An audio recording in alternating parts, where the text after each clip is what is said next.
At the end of this lecture, you will come to know about some points regarding the scapular region, जिसमें आप उसका extent देखेंगे कि कौन सी limitations हैं एंड फिर उसके जो है वो स्ट्रक्चर्स कौन से प्रेजेंट हैं स्केपुलर रीजन में, फिर स्केपुला को हम डिस्कस करेंगे, उसके डिफरेंट फीचर्स और कौन कौन सी मसल्स उस पे अटैच हैं. I have made the video on scapula bone पे मैंने बनाई है. इंशाल्लाह I will try my best कि today I will upload on my YouTube channel. Then we have जो मसल्स प्रेजेंट है स्केपुलर रीजन में, जो स्केपुला पे अटैच है एंड फिर वो कहाँ पर उनकी अटैचमेंट है, और मसल्स के रिगार्डिंग जो जब भी हम डिस्कस करते हैं तो मसल्स की अटैचमेंट डिस्कस करते हैं और फिर इसके एक्शन डिस्कस करते हैं and even the nerves which are supplying the muscles वो डिस्कस करते हैं. तो इस रीजन के जो नर्व्स हैं उनको भी हम डिस्कस करेंगे and you will have knowledge of this इंशाल्लाह at the end of the lecture. And उसके बाद हम वेसल्स, स्पेशली जो आर्टरीज प्रेजेंट हैं in this region scapular region में, और स्पेशली वो आर्टरीज जो है वो एनास्टोमोसिस बनाती हैं अराउंड द स्केपुला. एनास्टोमोसिस है क्या, कैसे बनता है और इसकी इंपॉर्टेंस क्या है, हम ये सारी चीजें डिस्कस करेंगे. You will have knowledge of that इंशाल्लाह at the end of the lecture. And scapular movements जो स्केपुला की हैं कि बिकॉज मैंने आपको पहले भी बताया था कि इन द इंट्रोडक्टरी क्लास के scapula is a posterior part of the shoulder girdle, anterior part clavicular. और शोल्डर गर्डल हमने कंपेयर किया था उसको हिप गर्डल के साथ. तो जो हिप गर्डल है वो somehow it is fixed. Shoulder girdle जो है वो खुद मूवेबल है. खुद मूवेबल है मींस के स्केपुला भी मूव करता है. तो फिर स्केपुला मूव करता है तो उसकी मूवमेंट्स होती हैं. वो मूवमेंट्स हम डिस्कस करेंगे और कौन कौन से जो है वो मसल्स वो मूवमेंट कराती हैं हम उनको भी डिस्कस करेंगे. और कुछ इसके क्लिनिकल एस्पेक्ट्स भी हम डिस्कस करेंगे. तो ये सारी चीजें हैं जो हम डिस्कस करेंगे और you will have knowledge of that one by one. I am discussing this. You see this is the scapular region. Scapular region जो है वो आप देखिए ऊपर you are going up to the shoulder and downward we have this the lower part of the ribs wherever the scapula ends. Scapula ends at about seventh rib. Seventh rib it ends. So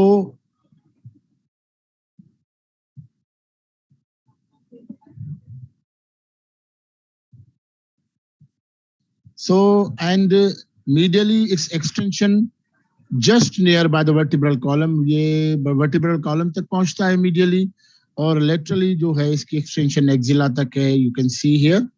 So this is the extent of the scapular region. Scapular region ये है. अब इसमें क्या क्या चीजें हैं, not only जिसके हम ऐसे करें, हम देखेंगे यहाँ पर कुछ मसल्स हैं जो अटैच हैं, वो हेड तक जाती हैं, नेक तक जाती हैं. कुछ मसल्स अटैच हैं जो नीचे इवन लंबर रीजन, इवन आपके हिप बोन तक जाती है, वहां पर उसकी अटैचमेंट है. तो ये जनरल एक कॉन्सेप्ट में है कि जो extension of the scapular region है वो ये है. Otherwise it extends on whole of the back. जो इसके कुछ स्ट्रक्चर्स हैं पूरे बैक तक वो जाते हैं, नीचे तक जाते हैं, हिप बोन तक, ऊपर जो है हेड तक जाते हैं. सो this is extent of the scapular region. Now, whatever the structures present in the, अब ये तो था scapular region. अब देखिए structure present in the scapular region. Structures जो present हैं scapular region में, we see here what are those structures, and you can see here that we have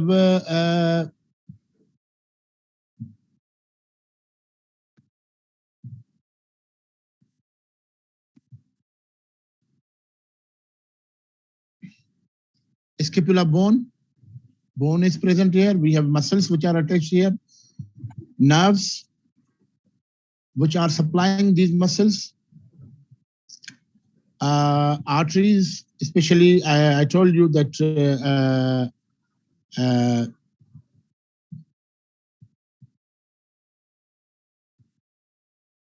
anastomosis around the scapula.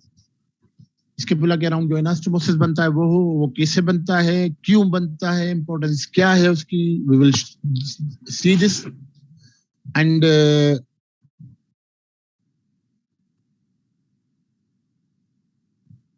then we have certain spaces which are formed here in the scapular region, then some triangles, again these are the spaces, some triangles they are formed here. So these all structures we will discuss one by one. So regarding the scapular bone, the first one, the scapula bone. Scapular bone is a posterior part of the shoulder girdle, present on the back of the thorax, superolateral aspect of the back of the thorax. Kindly अपने जो है mic वो mute कर दे please बेटा, it's my request, thank you. So it is on the superolateral aspect of the back. मैं यहाँ पर आपको दिखा दूं wherever it is present.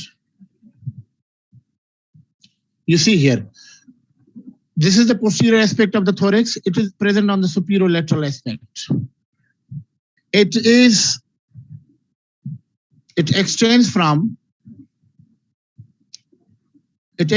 second to seventh rib.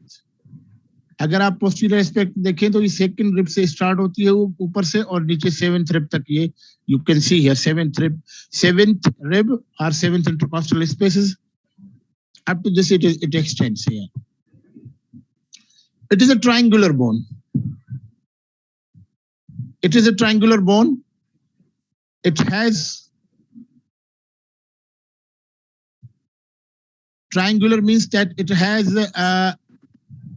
three angles. You can see this is the angle, this one is the angle, and this one is the angle. Three angles. And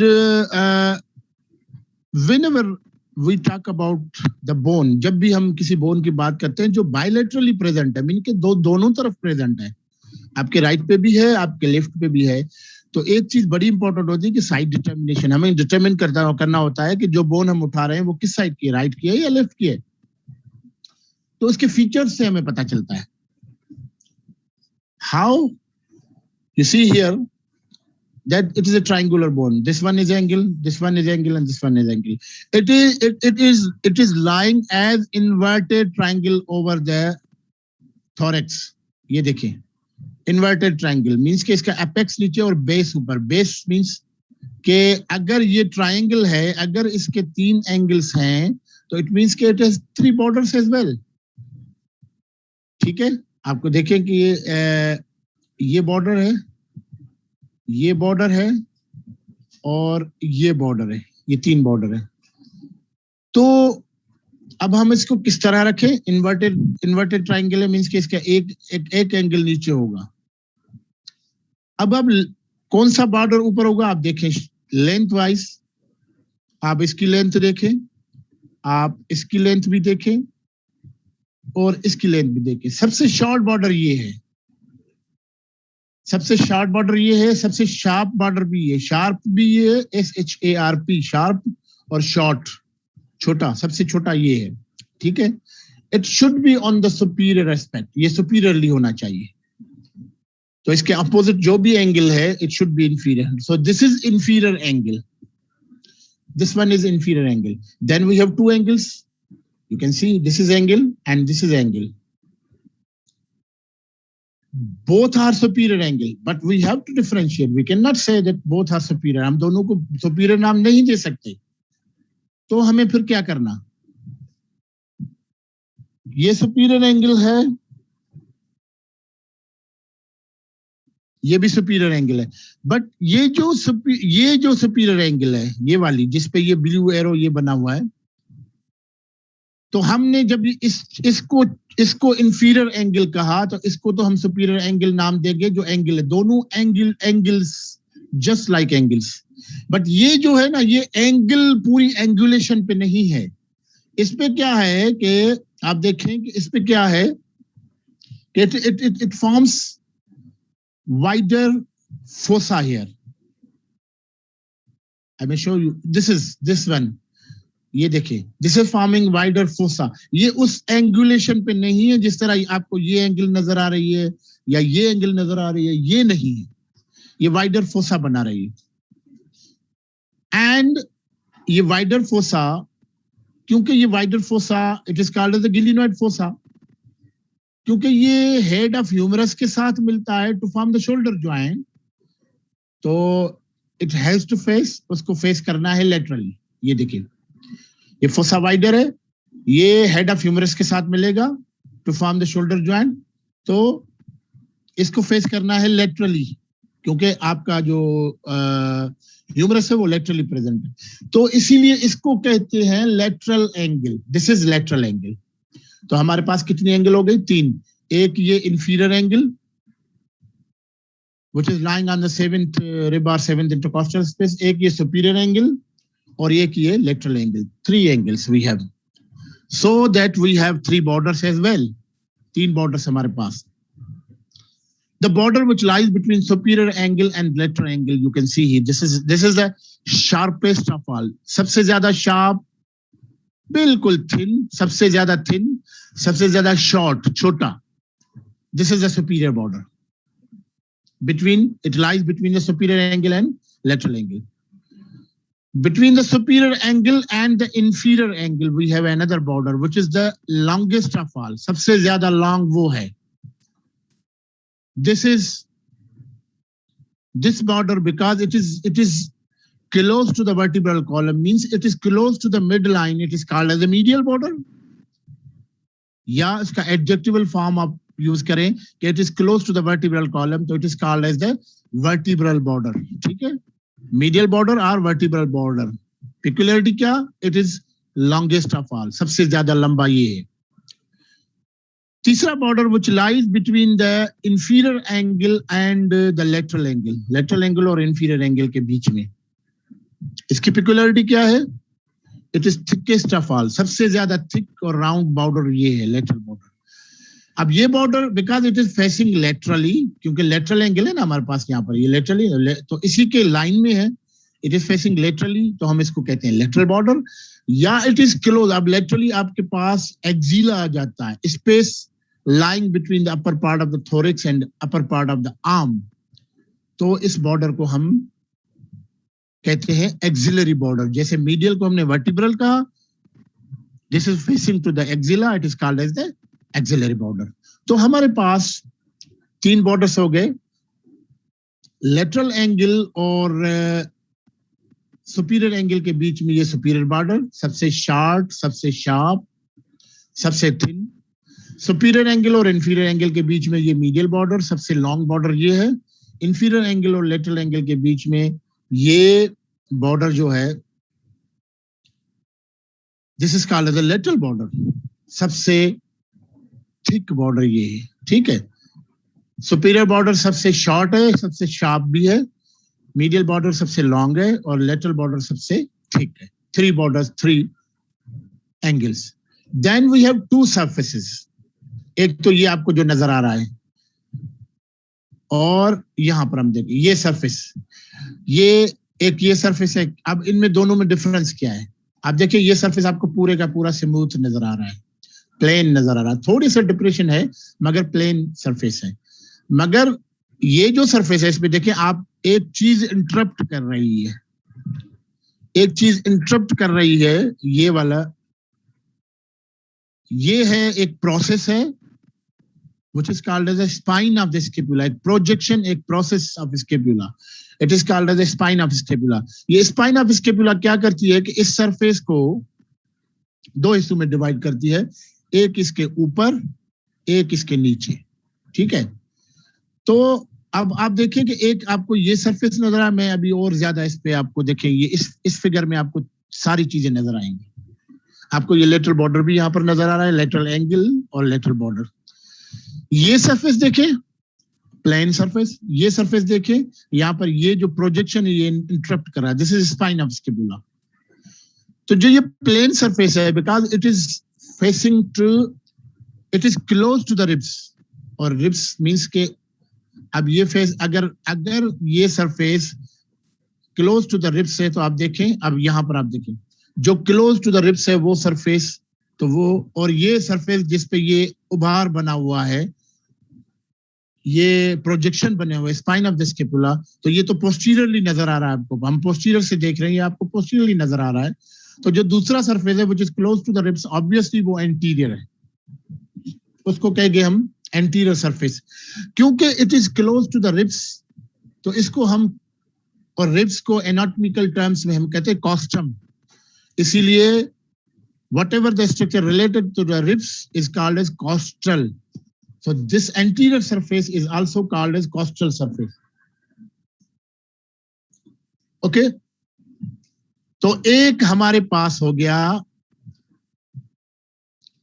anterior surface और coastal surface, ventral surface, जो भी आप उसको नाम दें।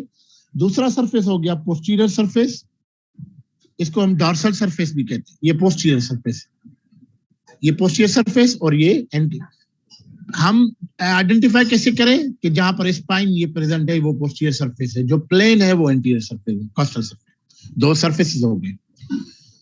हमने क्या discuss किया, 3 एंगल्स डिस्कस किए, 3 बॉर्डर्स डिस्कस किए, पूरा वर्टिकल पड़ा हुआ है on the posterior aspect of the thorax, ठीक है।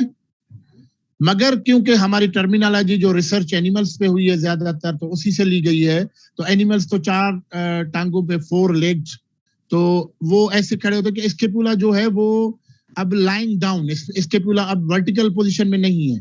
तो लाइंग डाउन में क्या होता है कि इसका जो कोस्टल सरफेस है वो ऐसे, आप एक दफा मैं कैमरा ओपन कर देता हूं तो आप देख लें कि इसमें स्कैपुला ऐसे पड़ा हुआ है, ठीक है, वर्टिकल पड़ा हुआ है। मगर जो 4 लेग्ड एनिमल्स हैं, जो जिससे टर्मिनोलॉजी ली गई है साइड पे, तो वो ऐसे ऐसे होते हैं, तो उस पे उन पे स्कैपुला ऐसे पड़ा होगा लाइंग डाउन। तो क्या होगा, जो ये आपका ये सरफेस है, जो कोस्टल सरफेस है, वो इंफीरियरली लाई करेगा, इंफीरियरली लाई करेगा, तो it is lying below the scapula, this surface is below the scapula. तो बिलो के लिए वर्ड यूज होता है सब, तो हम उसको कहेंगे सब स्कैपुलर, और ये फोसा बनता है, this is called as a subscapular fossa. So this is, हमारे पास 3 फोसा वैसे तो है, चौथा मैं बताता हूं स्पेशली, कि एक तो ये फोसा जो which is close to the ribs, this is anterior surface, ये फोसा बन रहा है, it is called as subscapular fossa, इसको कहते हैं सब स्कैपुलर फोसा, ठीक है, ये वाला, ठीक। और दूसरा ये कि ये जो डॉर्सल सरफेस है, क्योंकि डॉर्सल सरफेस में भी एक ही फोसा हो कोई बात नहीं, मगर क्योंकि ये जो प्रोजेक्शन है स्पाइन ऑफ स्कैपुला, ये इसको जो है इंटरप्ट करके इसको डॉर्सल सरफेस को 2 हिस्सों पे डिवाइड कर देता है, दोनों फोसा बनते हैं। अब इनको नाम क्या दें, नाम कोई समझ में नहीं आया, तो इन्होंने क्या किया यार, एक है one is above the scapula और अबव द स्पाइन, जो फोसा एक बनता है अबव द स्पाइन, तो हमने कहा कि it is supra spinous fossa, और दूसरा lying below the spine we say infraspinous fossa. So we have 3 fossa here. ये सबस्कैपुलर फोसा जो एंटीरियर सरफेस है आपका, पोस्टीरियर सरफेस पे 2 फोसा, स्पाइन के ऊपर है तो सुप्रास्पाइनस फोसा, स्पाइन के नीचे है तो इंफ्रास्पाइनस फोसा। ये हो गए आपके 3 फोसा। चौथा स्पेशली फोसा जो ये लेटरल वाइड एंगल हमने कहा, actually it forms a wider fossa. Books इसको गिलिनॉइड, बुक्स इसको कैविटी भी कहते हैं, glenoid cavity, but it is shallow. Mind it कि अगर वो ऐसे शैलो है, it is called as fossa. हाँ, अगर वो ऐसे डीप बन जाए then it is cavity. Here it is not deep. It is shallow. It is called as fossa. So this is called as glenoid fossa. Kindly mic बंद कर दे अपने बेटा. Thank you.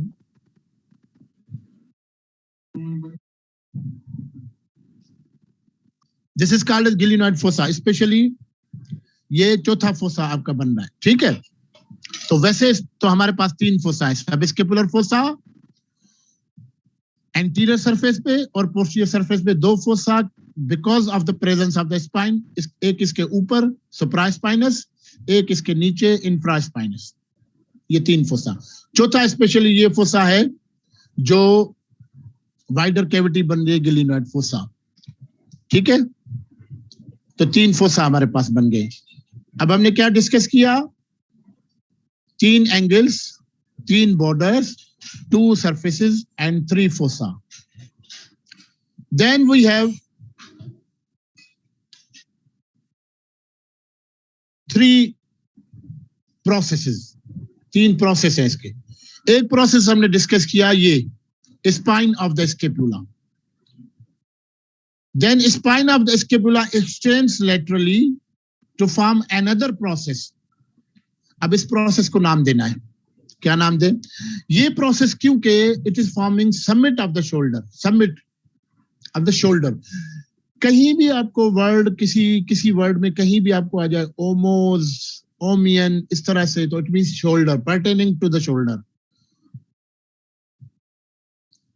और एक्रो मींस समिट, ऊंचाई, peak level. Peak level is called as acro. So combination of omos and acro, it is called as the acromion process. Acromion process is actually the lateral extension of the spinous process. Okay? So एक spinous process, दूसरा हमारा acromion process. तीसरा हमारा क्या है? Bent thumb-like process. Bent thumb-like process. आप अपने thumb को इस तरह से बेंट करें तो this process is like that. Bent thumb like process. This is called as the coracoid process. ये देखिए लिखा हुआ CORACOID, coracoid process. So we have 3 processes here: spinous process, acromion process and coracoid process. 3 processes. Then क्या आपको ये spine of the scapula, ये जो spine को लेटरल से देखेंगे, हम ये लेटरल से देख रहे हैं ये सेंट्रल वाली फिगर में, तो ये स्पाइन ऑफ द स्केपुला से एक गैप बनता है. इस गैप से आप देखिए ये जो एरो नजर आ रहा है, इस गैप से supraspinous fossa is continuous with the infraspinous fossa. तो ये भी एक नॉच बन रही है. नॉच एक्चुअली होती क्यों है? For the passage of some structures, and these some structures are neurovascular bundle, nerves or arteries. तो एक ये तो सुप्रास्केपुलर होगी जो सुपीरियर बॉर्डर पे, ये जो है नॉच बन रही है, तो उसको जब हमने सुप्रास्केपुलर नाम दिया तो इसको हम नाम देते हैं इंफ्रास्केपुलर नॉच. इंफ्रास्केपुलर नॉच. मगर specially because it is forming between the spinous process, ये देखें, and glenoid fossa. Spinous process और ग्लिनोइड फोसा के बीच में बन रही है, इसीलिए हम इसको नाम देंगे स्पाइनोग्लिनोइड नॉच. ये दूसरा नाम है इसका, स्पाइनोग्लिनोइड नॉच. इंफ्रास्केपुलर नॉच या स्पाइनोग्लिनोइड नॉच. तो ये 2 नॉचेज होगी. तो ये है कुछ फीचर्स जो है स्केपुला के. मैं थोड़ा सा इनको एक्सप्लेन करूंगा. And muscular attachment next time जो हम मसल्स करेंगे उस पे कुछ मसल्स हम आज डिस्कस करेंगे, कुछ नेक्स्ट टाइम, तो मैं उसमें भी आपको बताऊंगा कि मस्कुलर अटैचमेंट इस पे. तो अब हमने ये सारे डिस्कस किए. हमारे पास क्या कि 3 angles, 3 borders, 3 angle, superior angle, inferior angle, lateral angle, 3 borders, 2 surfaces, 3 fossa, specially ये चौथा glenoid, 3 processes, spine, acromion, coracoid process, 2 notches, suprascapular और इंफ्रास्केपुलर. ये हो गए हमारे पास. अब थोड़ा सा इसको मैं देखता हूं. सुपीरियर एंगल आप देखिए, ये एंगुलेशन पे है, which lies between the superior border and the medial border. Superior और medial border के बीच में जो एंगल बनती है, this is superior angle. Inferior angle which lies between lateral and medial borders, this one. And lateral angle which lies between the superior and the lateral borders. This is lateral. Superior angle is looks like to be angle, कोई special चीज इसके लिए नहीं है. Inferior angle भी angulation पे वही angle बना रही है, कोई मगर lateral angle it becomes wide to form the fossa. This is called as a glenoid fossa. Actually, it is pear-shaped fossa. You can see here. Pear आपने देखी है नाशपाती. It is pear-shaped. इसके ऊपर और इसके नीचे, sorry, इसके ऊपर और इसके नीचे tubercles होते, बाहर होते हैं. These are called as tubercles. नाम क्या देने हैं? अगर ऊपर है तो सुप्रागिलिनॉइड, क्योंकि गिलिनॉइड फोसा है, सुप्रागिलिनॉइड ट्यूबरकिल. अगर नीचे है तो इंफ्रागिलिनॉइड ट्यूबरकिल. दो ट्यूबरकिल्स हमारे पास प्रेजेंट है यहाँ पर, सुप्रागिलिनॉइड एंड इंफ्रागिलिनॉइड. ठीक है. अच्छा, और ये तीन एंगल्स हो गए, तीन बॉर्डर्स आप देखें तो superior border which is sharp border, एक तो सबसे शॉर्ट है, दूसरा सबसे शार्प है, तेज है, सबसे थिन है. Extends from the superior angle going laterally. When it reach here towards the base of the coracoid process, this is the base of the coracoid process. उसके पार्ट्स हैं coracoid process के, मैं आपको वो बताऊंगा अभी.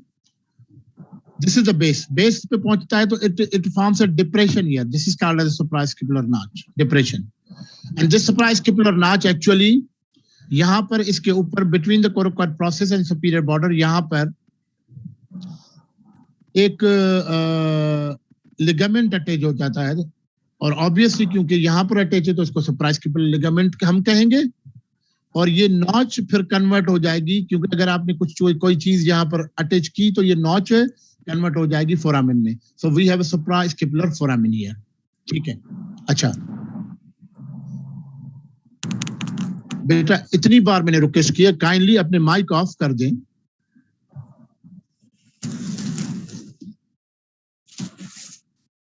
प्लीज बेटा.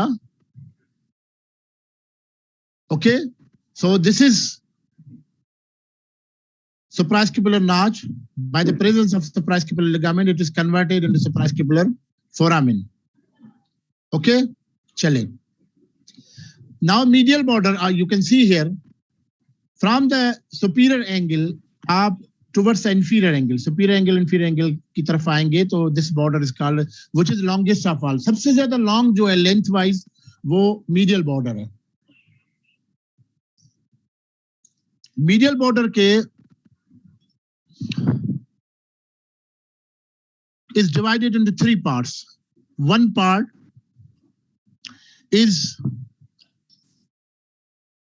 between the superior angle and this medial end of the spine. This is called as the medial end of the spine. इसको root of spine भी कहते हैं. This one.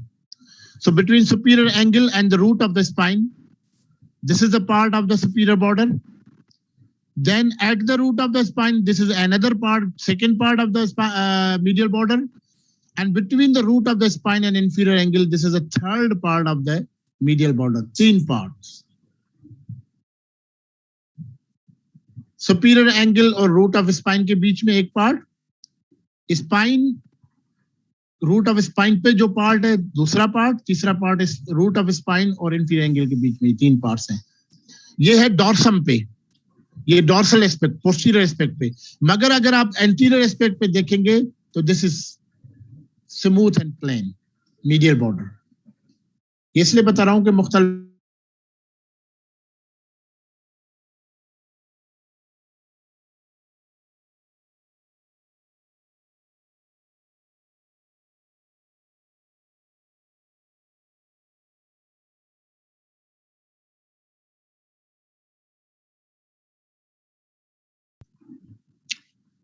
सो ये है फीचर्स स्पाइन के. Then acromion process.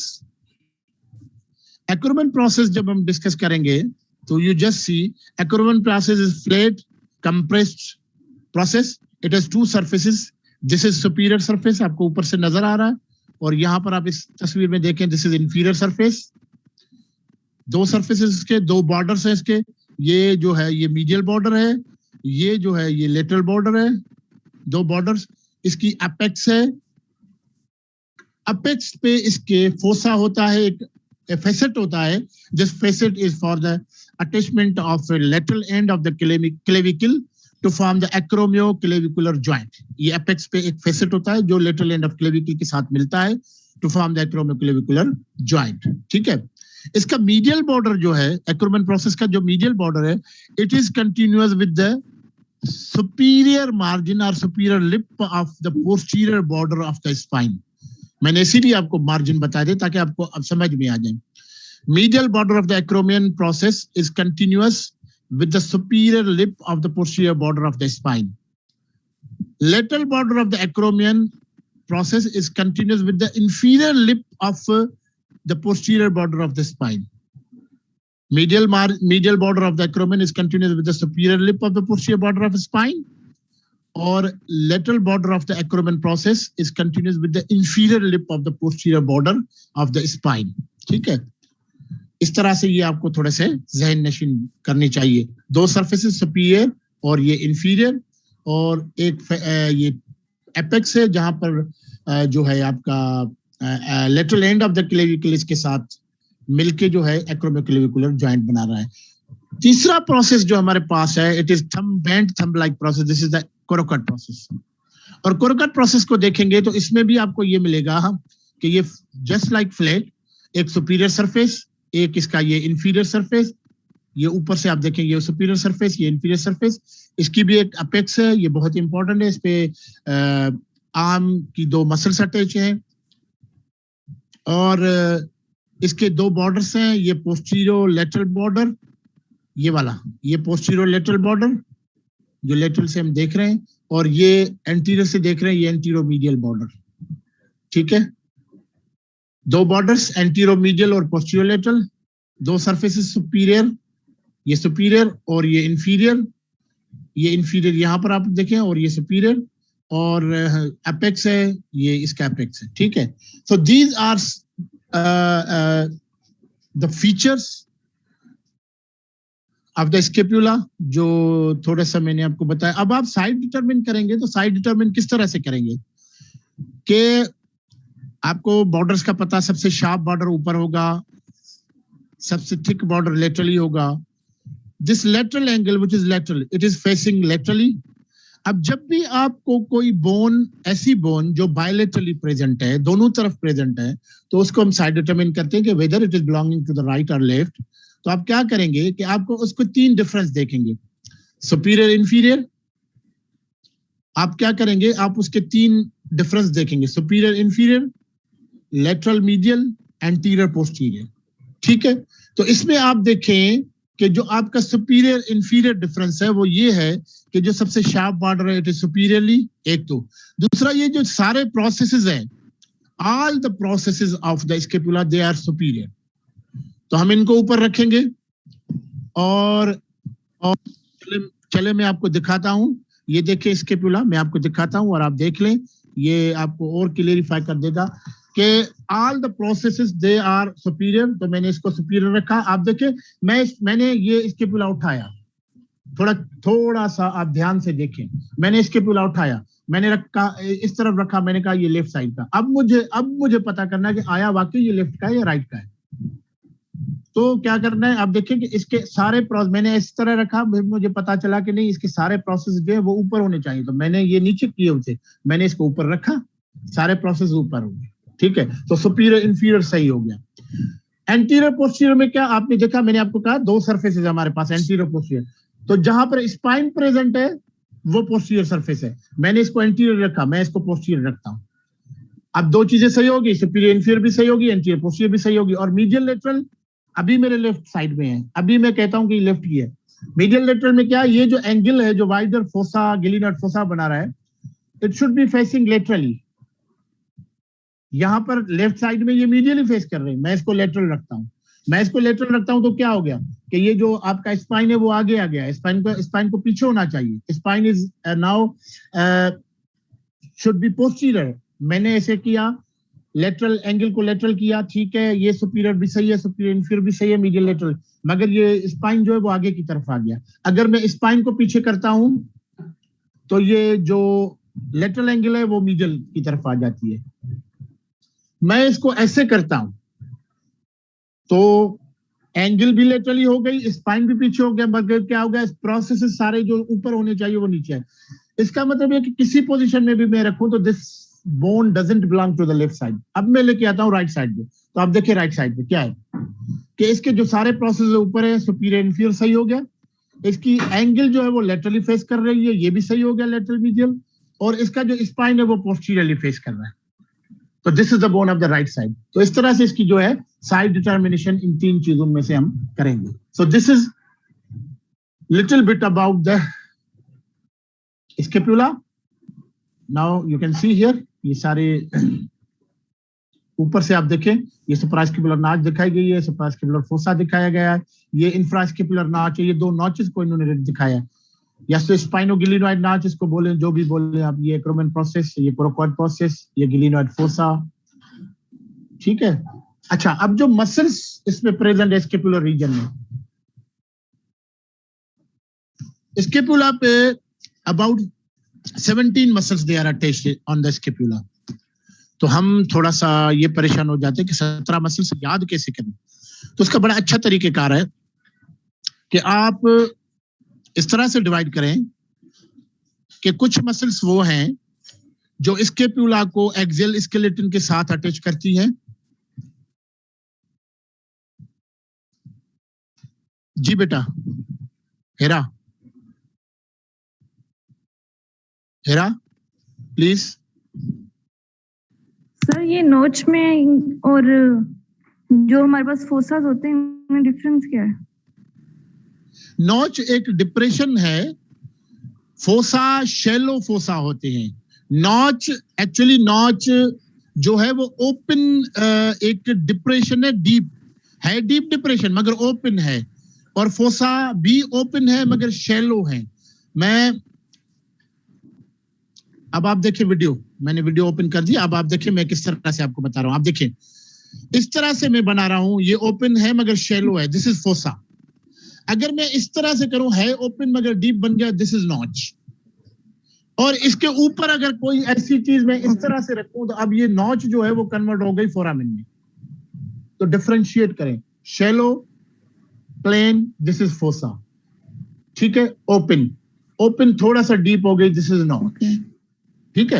इस तरह से हम इसको डिफरेंशिएट करें। अब म्यूट कर दे अपने आप को बेटा, म्यूट कर दे, थैंक यू। तो अच्छा, अब वो मसल्स जो अटैच करते हैं स्कैपुला को एक्सियल स्केलेटन के साथ, 14 मसल्स है ना, आप गिन ले और मैं आपको बताता हूं। वो मसल्स जो स्कैपुला को एक्सियल स्केलेटन के साथ अटैच करते हैं। एक्सियल स्केलेटन आपका कौन सा है? आपका स्टर्नम है, आपके कॉस्टल कार्टिलेजेस है, आपकी रिब्स हैं, आपकी वर्टिब्री है, या आपका स्कल है।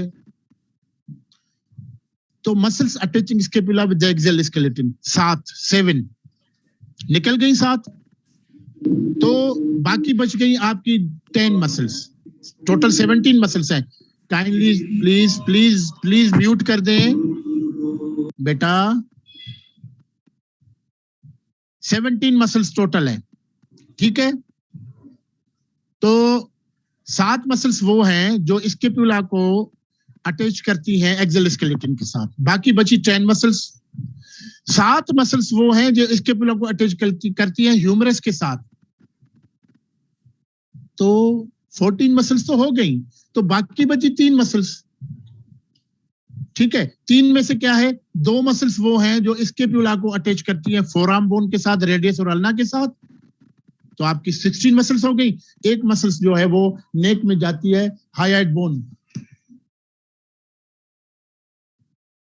एक मसल जो है वो हाईएड बोन के साथ कनेक्ट करती है। तो इस तरह से आपकी 17 मसल्स हो गई। 7 muscles, 7 muscles attaching scapula with the axial skeleton, 7 muscles attaching scapula with the humerus, 14 14 तो मसल ये हो गई ना, बाकी 3 मसल्स, 2 मसल जो है स्कैपुला को फोरआर्म बोन के साथ अटैच करती है और 2 मसल जो है स्कैपुला को, और 1 मसल जो है स्कैपुला को हाईआर्ट बोन के साथ अटैच किया। 17 मसल, 17 मसल्स ये हैं। उन 17 में से आज हम डिस्कस सिर्फ 5 करेंगे। 7 मसल्स वो जो स्कैपुला को अटैच करती है एक्सियल स्केलेटन के साथ, उसमें फिर हम डिवाइड करेंगे 2 हिस्सों में। 2 हिस्सों में, एक वो मसल जो स्कैपुला को एक्सियल स्केलेटन के साथ अटैच करती है एंटीरियरली, पेक्टोरल रीजन की वो मसल्स हैं। पेक्टोरल रीजन डिस्कस हो चुका है, उसकी 2 मसल्स हैं। कौन सी? एक जो है वो सेरेटस एंटीरियर है, which is attached to the medial border of the scapula. Serratus anterior the deepest muscle, सबसे डीप मसल जो पेक्टोरल रीजन की है वो सेरेटस एंटीरियर है, और सबसे सुपरफिशियल मसल जो पेक्टोरल रीजन की है वो पेक्टोरस मेजर है। और पेक्टोरस मेजर और सेरेटस एंटी, पेक्टोरस मेजर सबसे सुपरफिशियल, सेरेटस एंटीरियर सबसे डीप। इन दोनों के बीच में सैंडविच जो मसल्स 2 हैं छोटी, एक पेक्टोरस माइनर, एक सबक्लेवियस। ठीक है, 4 मसल्स हैं पेक्टोरल रीजन की। तो 7 muscles which are 7 muscles which are attaching scapula with the axial skeleton, उसमें से 2 मसल्स वो हैं जो स्कैपुला को एक्सियल स्केलेटन के साथ एंटीरियरली पेक्टोरल रीजन में अटैच करती है। एक serratus anterior which is attached to the medial border of the scapula. Medial border मगर कहां पर? मीडियल बॉर्डर मगर कहां पर? Costal aspect, anterior aspect of the medial border. देखिए मीडियल बॉर्डर का एक ये एंटीरियर एस्पेक्ट है और ये पोस्टीरियर एस्पेक्ट है। तो ये serratus anterior is attached to the medial border of the scapula anteriorly from superior angle. Medial border कहां पर है? Between superior angle and inferior angle.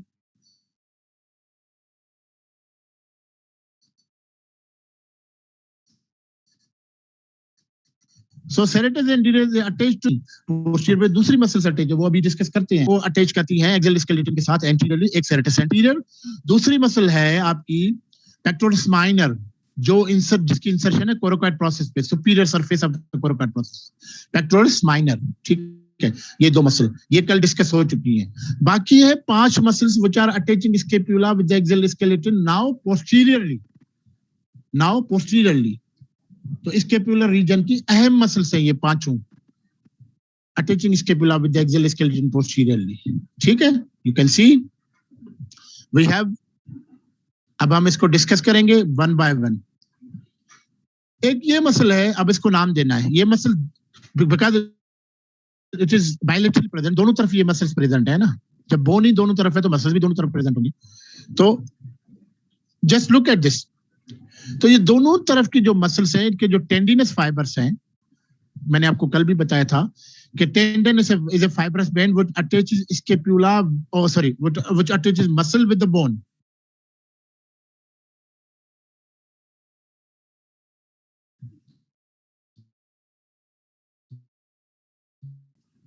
ये ट्रेपीजियम शेप बना, इसीलिए इस मसल को कहा गया ट्रेपीजियस मसल। ये ट्रेपीजियस मसल अराइज कहां से होती है? अब आप इसकी ज्यादा उसमें सा आइडिया दे देता हूं, सिंपल सा, बुक से पढ़ेंगे तो आपको थोड़ा सा समझ में आ जाएगा।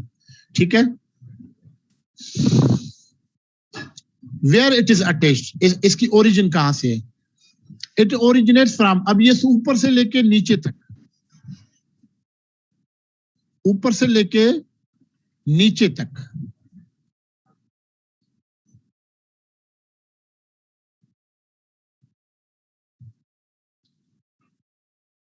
ये कहां कहां पर आपको ये मिलेगी? आप देखें, ऊपर से लेके नीचे तक मींस कि ये हेड से अराइज होगी। हेड का जो पोस्टीरियर पार्ट है, स्कल का जो पोस्टीरियर पार्ट है, it is called the occipital bone. Occipital bone, occipital bone में एक उभार बनता है, this is called the occipital protuberance. This muscle arises from the occipital protuberance. उसी से एक लाइन निकलती है जिसको कहते हैं, because it is this line is near by neck, it is called the nuchal line. नकल लाइन भी कहते हैं, न्यूकल लाइन भी कहते हैं। So this muscle arises from the occipital protuberance, occipital bone. अगर आपको ये नाम याद नहीं होते तो just say it arises from the occipital bone. फिर ये नीचे जाएगी muscle, it is attached to the spine of the cervical vertebra, मगर सर्वाइकल वर्टिब्रा का स्पाइन किसका? सिर्फ C7 का, क्योंकि सर्वाइकल रीजन में जो वर्टिब्रल कॉलम की कॉन्वेक्सिटी फॉरवर्ड है। क्यों? आप देखें, बच्चा पहले क्या गर्दन पकड़ता है, गर्दन संभालता है पहले, तो उसके प्रेशर आता है गर्दन पे प्रेशर आता है तो वर्टिब्रल कॉलम की जो थोड़ा सा कॉन्वेक्स हो जाता है, एंटीरियरली डेविएट हो जाता है, कॉन्वेक्स फॉरवर्ड हो जाता है वर्टिब्रल कॉलम। तो एंटीरियरली जब डेविएट हो जाएगा तो क्या होगा कि उसके जो स्पाइन है अपर 6 क्योंकि सर्वाइकल 7 वर्टिब्रा है, अपर 6 सर्वाइकल वर्टिब्रा के जो स्पाइन है वो एंटीरियरली होंगे, मसल उन तक नहीं पहुंचेगी। जो सबसे प्रोमिनेंट है वो C7, आखिरी जो सर्वाइकल वर्टिब्रा उसका प्रोमिनेंट स्पाइन है। तो इट इज एक्सटेंडिंग फ्रॉम, अब ये देखें, ये जो ट्रेपेजियस है इसके 3 टाइप्स के फाइबर्स हैं, सुपीरियर, मिडिल और इंफीरियर। ये देखें अलग अलग दिखाए गए हैं, ये देखें यहाँ पर ये अलग अलग दिखाए गए हैं। ये सुपीरियर फाइबर्स है which arises from the occipital protuberance. ये देखें ये लाइन न्यूक्लियर लाइन। फिर ये नीचे आए सर्वाइकल 7 वर्टिब्रा, सर्वाइकल 7 वर्टिब्रा का जो है सर्वाइकल 7 वर्टिब्रा वहां पे अटैच है, तो दिस इज सुपीरियर फाइबर्स। आप यहां पर देखें, ठीक है। लिगामेंटम न्यूकी, एक्चुअली नेक में एक लिगामेंट होता है जो स्पाइन्स पे अटैच होता है, दिस इज कॉल्ड लिगामेंटम न्यूकी। मैं इसकी डिटेल में भी नहीं जाना चाह रहा, यू विल गेट कंफ्यूज्ड। तो जो अपर फाइबर्स हैं ट्रेपेजियस के, they are arising from the occipital bone, nuclear line और सर्वाइकल 7 वर्टिब्रा, ये सुपीरियर फाइबर्स। मिडिल फाइबर्स, अब सर्वाइकल 7 के नीचे आएंगे तो थोरेसिक 1 वर्टिब्रा होगा।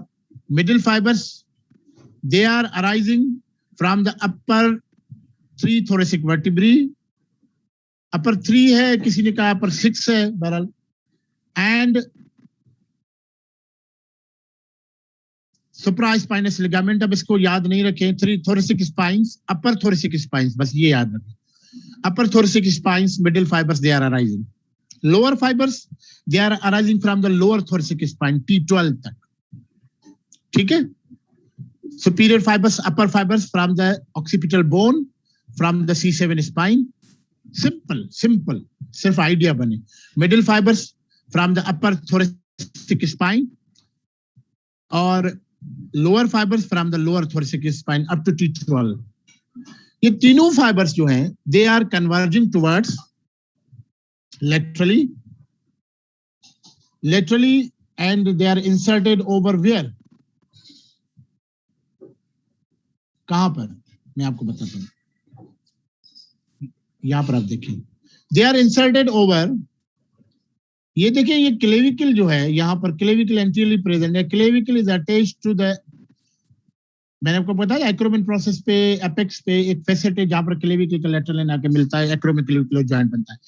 क्लेविकल का लेटरल एंड आपने देखा होगा, मैंने वो पहले भी डिस्कस किया है कि क्लेविकल का जो लेटरल एंड है उसके 2 बॉर्डर्स और 2 सरफेसेस हैं। जिस तरह से एक्रोमिन प्रोसेस फ्लैट है, उसके 2 सरफेसेस और 2 बॉर्डर्स हैं, तो क्योंकि lateral end of clavicle acromion process से मिल रहा है तो उसको भी फ्लैट होना चाहिए उसी तरह से, क्योंकि अब कंटिन्यूटी बन रही है। तो उसके भी 2 सरफेसेस हैं, सुपीरियर इंफीरियर, 2 बॉर्डर्स हैं। अब लेटरल एंड ऑफ क्लेविकल के 2 बॉर्डर कौन से? एंटीरियर बॉर्डर और पोस्टीरियर बॉर्डर।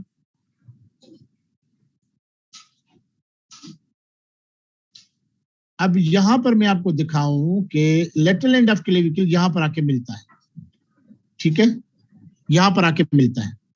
तो लेटरल एंड ऑफ क्लेविकल अगर ऐसे बनाए तो इसका एंटीरियर बॉर्डर और पोस्टीरियर बॉर्डर। अब उस लेटरल एंड ऑफ क्लेविकल जो पोस्टीरियर बॉर्डर ऐसे आके मीडियल बॉर्डर ऑफ एक्रोमिन प्रोसेस से मिलेगा, मीडियल बॉर्डर ऑफ एक्रोमिन प्रोसेस से मिलेगा। और मीडियल बॉर्डर ऑफ एक्रोमिन प्रोसेस मैंने आपको पहले भी बताया कि it is continuous with the superior lip of the posterior border of the spine of the scapula, ये सुपीरियर लिप है। So we have a segment which is formed by posterior border of the lateral end of the clavicle, medial border of the acromion process, and superior lip of the posterior border of the spine. segment formed by posterior border of the lateral end of the clavicle, lateral end का posterior border, Ackermann process का medial border, and it is continuous with the superior lip of the posterior border of the spine. ये segment. This whole segment is for the attachment even up to the root of the spine. This whole segment is for the attachment of for the insertion of the trapezius muscle. अब आपके जो upper fibers है trapezius के वो posterior border of lateral end of clavicle पे attach होते हैं. आपके जो middle fibers हैं वो अटैच होते हैं medial border of the Ackermann process and superior lip of the posterior border of the spine. और आपके जो lower fibers हैं they are attached to the root of the spine. इसीलिए root बताया था कि lower fibers of the trapezius जो है वो they are attached over here root of the spine. तो 3 types के fibers ये insertion है. ठीक है, तो ये हो गई इनकी इंसर्शन. अब इसके देखिए आप एक्शन, ये देखें ये इस तरह से ये सेगमेंट बनी. ये क्लेविकल का posterior border, lateral end of clavicle का पोस्टीरियर बॉर्डर. अब ये medial border of the acromion process और ये superior border of the superior lip of the posterior border of the spine up to the root of the spine. अब देखिए superior जो fibers हैं, upper fibers हैं, they are going towards the clavicle.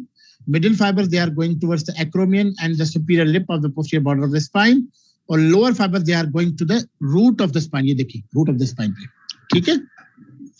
तो ये है attachment. So we look at the action of this muscle. Action क्या है? अब आप सीधा सीधा देखें यहाँ पर. What is the action of this muscle? इसके जो upper fibers हैं, वो क्या करेंगे? Upper fibers they pull scapula upwards. ऊपर वाले फाइबर से क्या करेंगे? कॉन्ट्रैक्ट करेंगे ना. कॉन्ट्रैक्ट करेंगे तो स्केपुला को ऊपर खींचेंगे, ऊपर खींचेंगे. This is called the elevation of the scapula. Elevation of the scapula कैसे हो, कहां पर होती है? Elevation of the scapula shrugging of the shoulder. Shoulder की श्रगिंग करते हैं ना,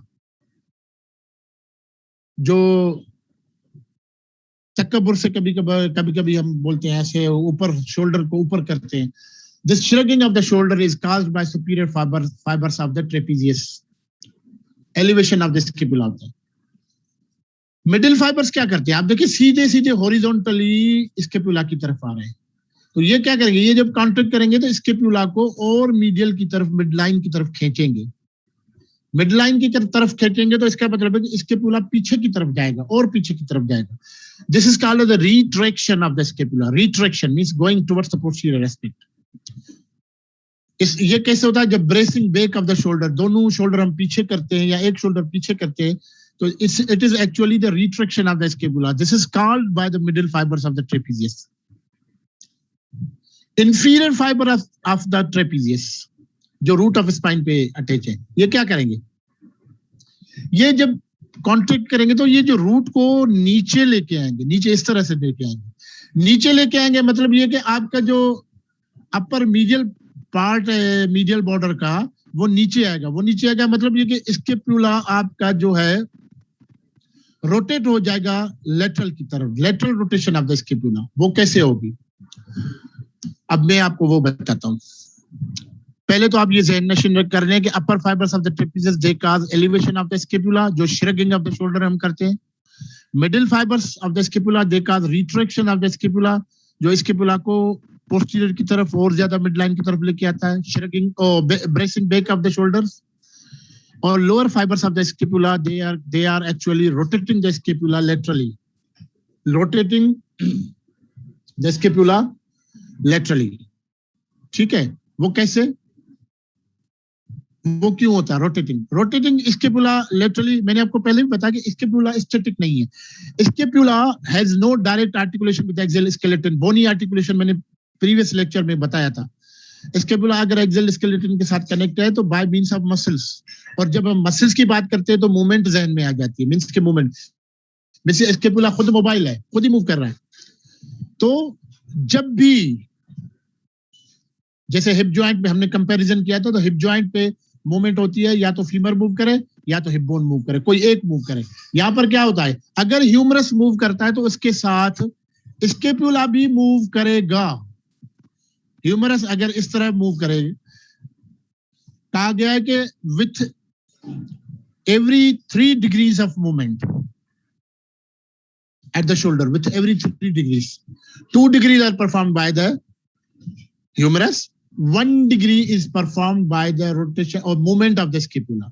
अगर आप इसको ह्यूमरस को लेटरली ले जाते हैं, 1 2, ये ह्यूमरस मूव हुआ, स्केपुला को कुछ भी नहीं हुआ. तीसरा जो मूव इसने किया ना ह्यूमरस को, तो अब ह्यूमरस नहीं, ये स्केपुला को रोटेट करा रहा है लेटरली. तो आपकी जो गिलिनोइड फोसा जो लेटरली फेस कर रही है, ये ऊपर थोड़ी फेस करेगी. ठीक है. So this is lateral rotation of the scapula. Lateral rotation of the scapula is caused by inferior fibers of the trapezius as well as the superior fibers of the trapezius. Superior and inferior fibers दोनों lateral rotation. क्योंकि superior fibers जो clavicle पे attach है, वो जैसे ही clavicle पे attach है तो clavicle को उठाएंगे, तो clavicle के साथ acromion process भी कनेक्ट है ना, तो वो भी उठ जाएगा. तो ये जो लेटरल जो पार्ट है, अपर लेटरल पार्ट, ये ऊपर इस तरफ उठ जाएगा और ये मीडियली जाएगा. और लोअर फाइबर्स क्या करेंगे, जो अपर मीडियल पार्ट है इसको लोअर डाउन और लेटरली लेके आएंगे.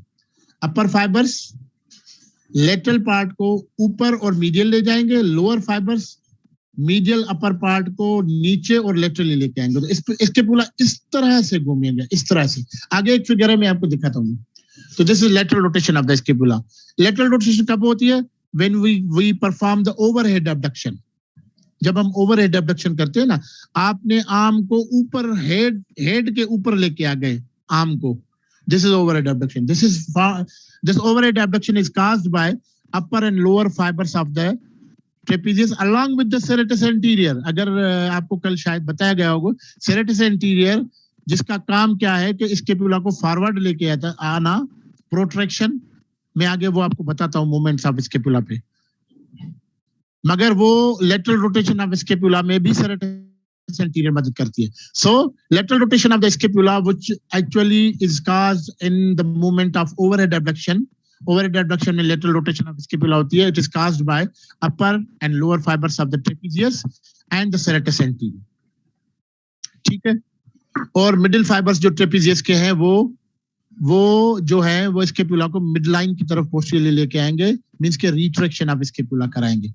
ये हो गया इसके. ये दूसरी चीज ये है कि जो इसकी ओरिजिन हेड से है, यहां पर भी इसकी अगर आप इसकी इंसर्शन फिक्स कर दें. अब सेकंड रिएक्शन है.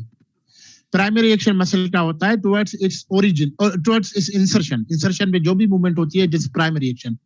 अगर ओरिजिन पे मूवमेंट हो जाए तो दिस इज ओरिजिन पे अगर मूवमेंट हो जाए तो दिस इज सेकंड रिएक्शन. और सेकंड रिएक्शन क्या है कि आपका जो है वो ये हेड जो है, अगर ये कांटेक्ट करके ये जो ओरिजिन है, अब जो ऑक्सीपिटल बोन से ट्रेपेजियस की हो रही है, कांटेक्ट करे तो इसको हेड को क्या करेगी, ये हेड को पीछे लेके आएगी. अब पीछे लेके आएगी तो डिपेंड करता है कि आया ये ट्रेपेजियस दोनों तरफ की एक्ट कर रही है या एक तरफ की एक्ट कर रही है. अगर एक तरफ की एक्ट कर रही है ट्रेपेजियस, तो ये हेड को इस तरफ लेके आएगी, इस तरफ. This is called the lateral flexion of the head. मगर अगर दोनों तरफ की एक साथ कर रही है, राइट ट्रेपेजियस भी लेफ्ट ट्रेपेजियस भी, दोनों के अपर फाइबर्स, तो ये क्या करेगी कि हेड को पीछे की तरफ लेके आएगी. This is called the extension of the neck head.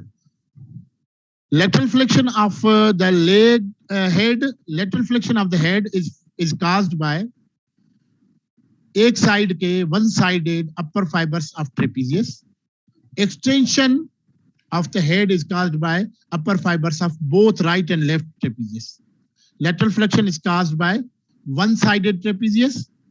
Extension is caused by upper fibers of both trapezius. Okay, so these are the actions of.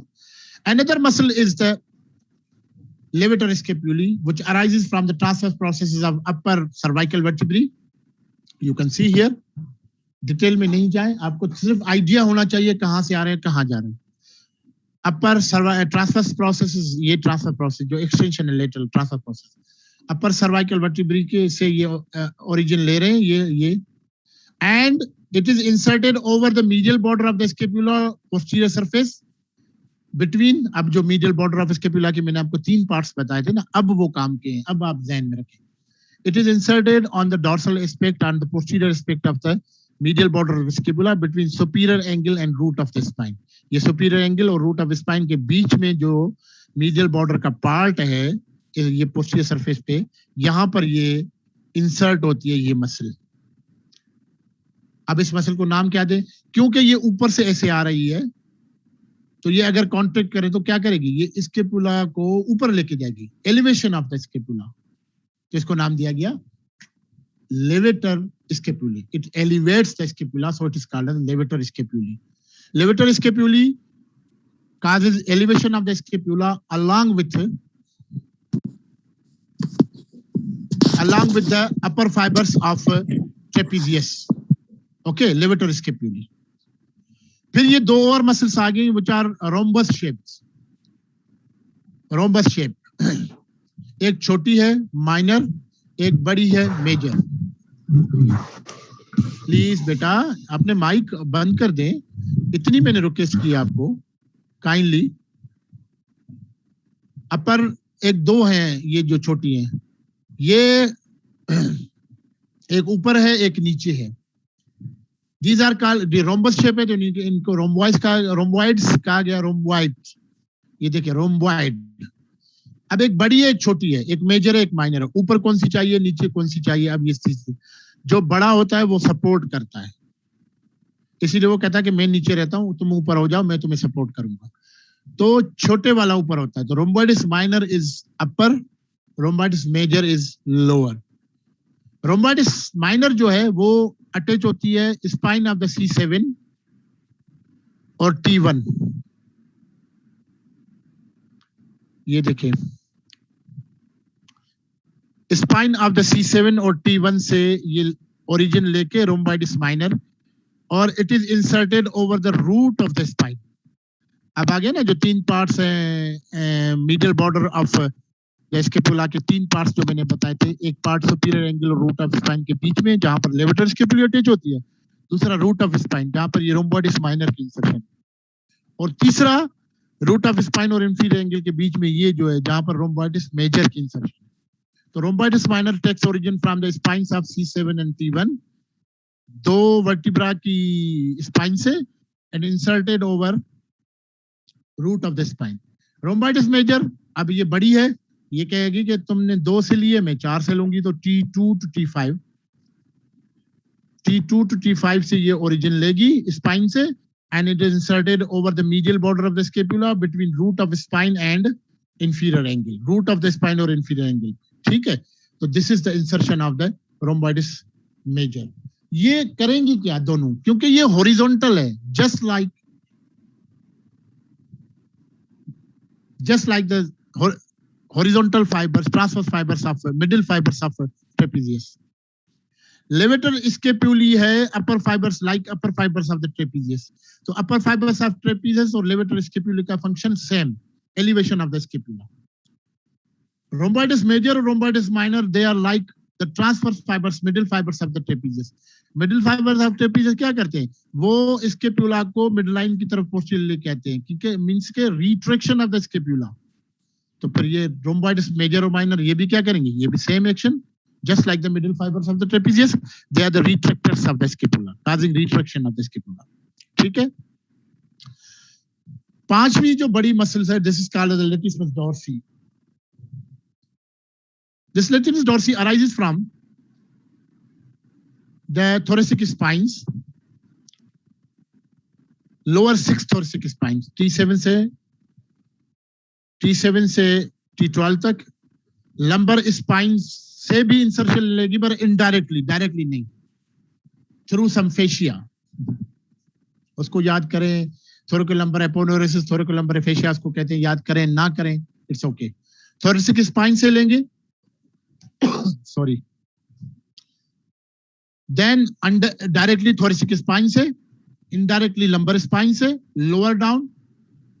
It is inserted over the ilium bone, hip bone का जो upper part है ilium bone, it originates from the ilium bone, and फिर ये जो thoracic spine से अगर ले रही है, lower thoracic spine से origin ले रही है, तो lower thoracic spines में thoracic vertebra means के ribs attached thoracic vertebra पे है, ना तो cervical पे है, ना तो lumbar पे है.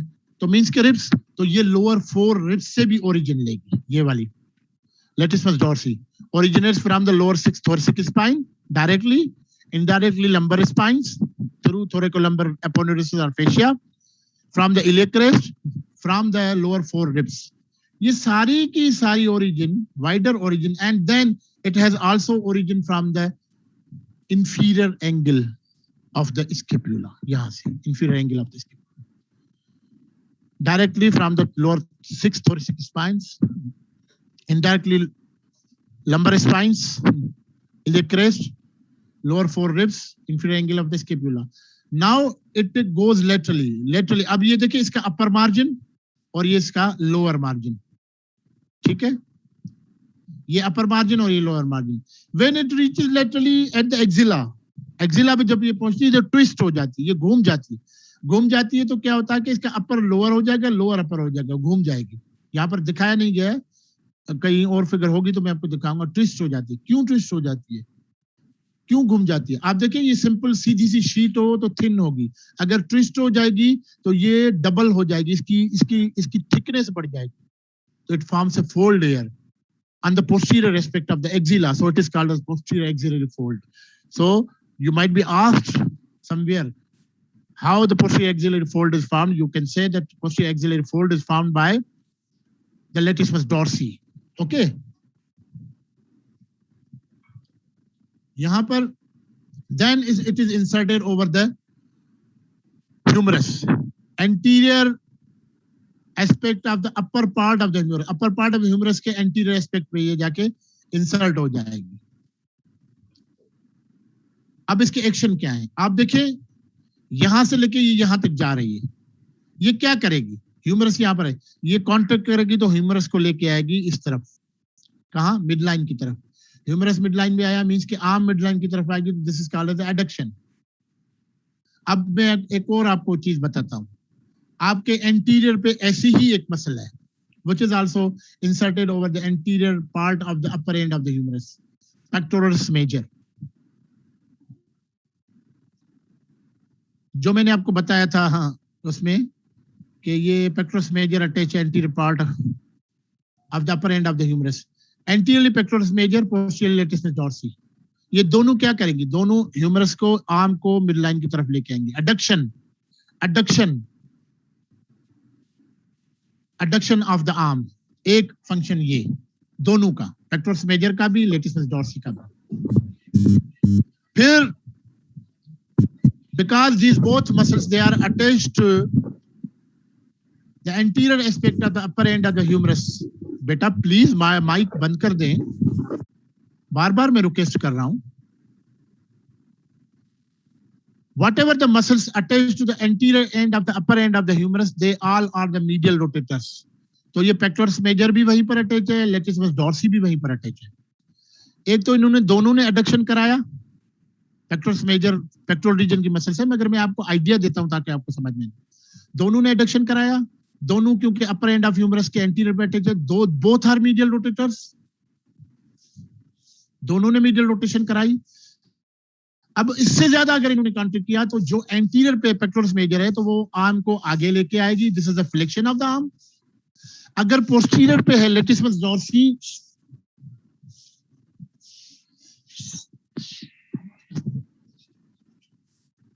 अगर लेटिसिमस डॉर्सी पोस्टीरियर पे है तो पोस्टीरियर पे ये क्या करेगी कि ये आर्म को पीछे लेके आएगी. This is the extension.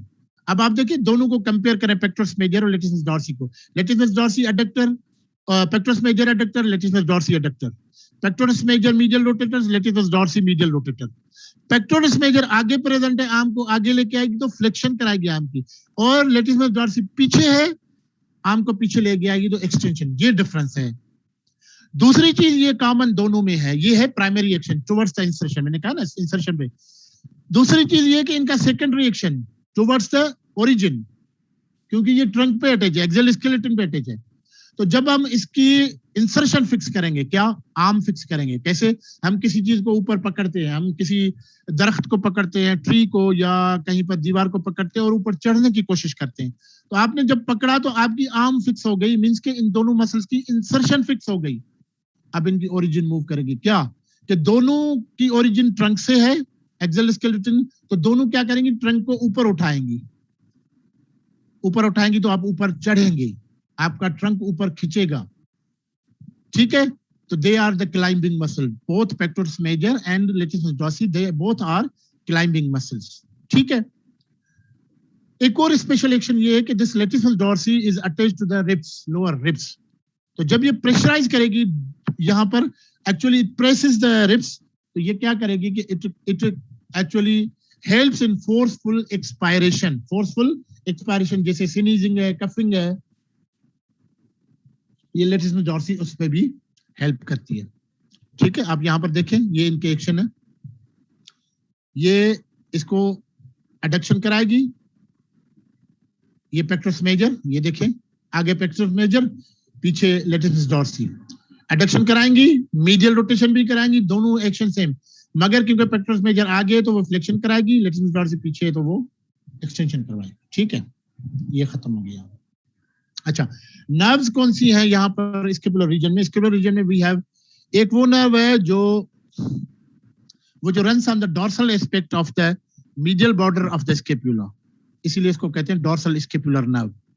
The dorsal scapular nerve which arises from the brachial plexus, brachial plexus discuss होगा तो उसमें मैं आपको बताऊंगा इंशाल्लाह कि कहां से अराइज होती है। It runs on the medial border, dorsal aspect of the medial border of the scapula. तो इसके जो रास्ते में जो भी नर्व्स, जो भी मसल्स आएंगी, कौन सी मीडियल बॉर्डर ऑफ स्कैपुला पे कौन सी अटैच है? आपकी लेवेटर स्कैपुली, रोम्बोइडिस मेजर और रोम्बोइडिस minor. Mostly they are all supplied by the dorsal scapular nerve. ठीक है, dorsal scapular nerve is supplying these muscles. So running towards here from this, and you can see here. Another nerve, suprascapular nerve. It's also present here. Suprascapular nerve, which also arises from the brachial plexus, comes from the brachial plexus. कहाँ से? जब होगा तो मैं आपको discuss करूंगा, बताऊंगा। अब ये देखिए, मैंने आपको बताया था यहाँ पर ये सुप्रास्कैपुलर नॉच है, ये देखिए root of coracoid, base of coracoid process पे के और ये सुपीरियर बॉर्डर के बीच में ये जो नॉच बनती है सुप्रास्कैपुलर नॉच, अगर इस पे लिगामेंट अटैच हो गया तो अब ये नॉच कन्वर्ट हो गई फोरामिन में, सुप्रास्कैपुलर फोरामिन। अब इस यहां से न्यूरोवेस्कुलर बंडल पास होता है, एक स्ट्रक्चर नर्व और आर्टरी, देखिए एक स्ट्रक्चर इसके डीप में से पास होता है, मींस के फोरामिन से पास होता है, एक लिगामेंट के डीप में से, एक लिगामेंट के ऊपर पास होता है। अब कौन सा होना चाहिए, डीप में से कौन सा ऊपर? देखें, नर्व और आर्टरी को कंपेयर करें तो हार्ड कौन सा स्ट्रक्चर है? हार्ड है नर्व, आर्टरी है सॉफ्ट।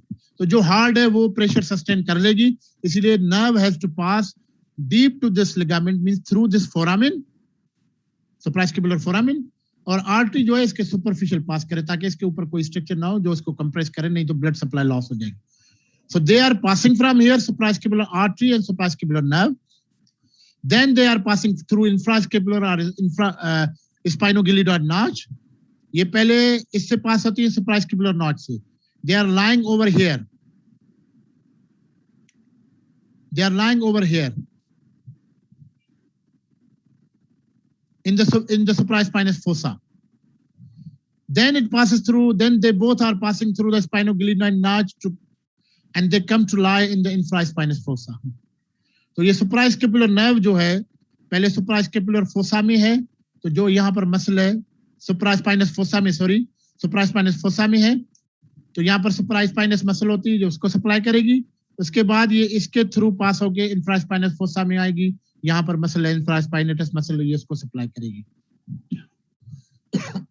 सॉरी। और इसी तरह ये आर्टरी यहाँ पर आएगी।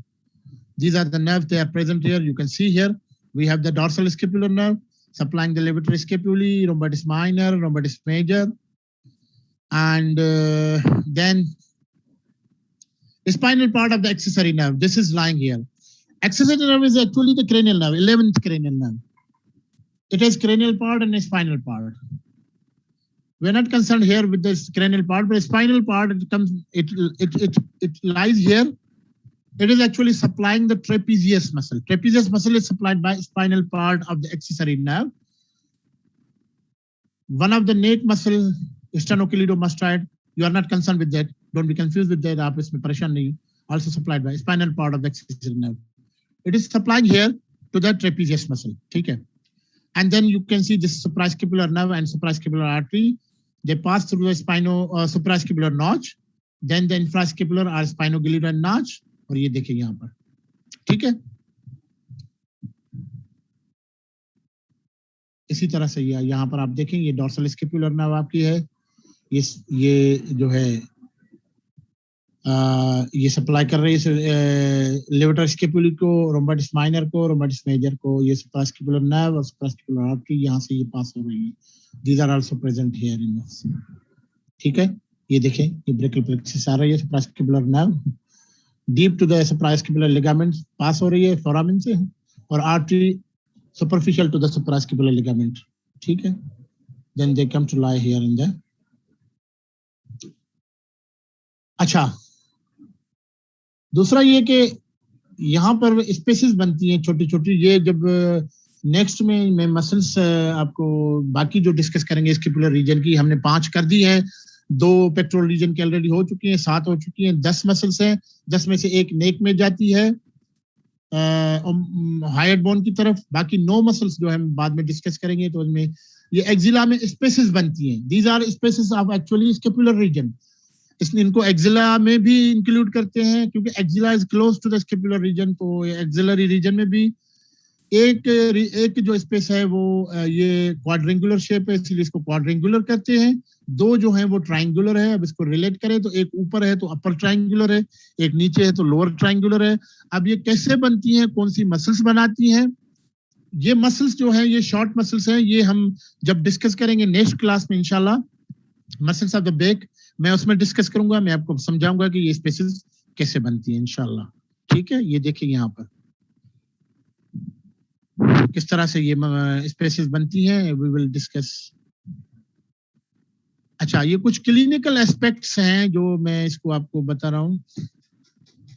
इसमें dorsal scapular nerve, dorsal scapular nerve जो है, एक और नर्व जाती है थोरेकोडॉर्सल नर्व. सॉरी मैं वो आपको बताना भूल गया. Thoracodorsal nerve which is a branch again of the posterior cord of the brachial plexus. अभी ब्रेकियल प्लेक्सिस हुआ नहीं है तो मैं आपको उसको, ब्रेकियल प्लेक्सिस से अराइज होती है थोरेकोडॉर्सल. नाम ही इसका बता रहा है कि it is running on the dorsal aspect of the thorax, क्योंकि ये लंबा रूट करती है. It is a long route on the dorsal aspect of the thorax. इसीलिए इसको कहते हैं डॉर्सल लॉन्ग थोरेकोडॉर्सल नर्व. थोरेकोडॉर्सल नर्व ये नर्व जो है लॉन्ग कोर्स करती है क्योंकि जो सबसे बड़ी मसल नीचे पड़ी हुई है latissimus dorsi, it has to supply to that muscle. Thoracodorsal nerve is supplying the latissimus dorsi muscle. ठीक है. Latissimus dorsi muscle is supplied by thoracodorsal nerve. ये है thoracodorsal nerve.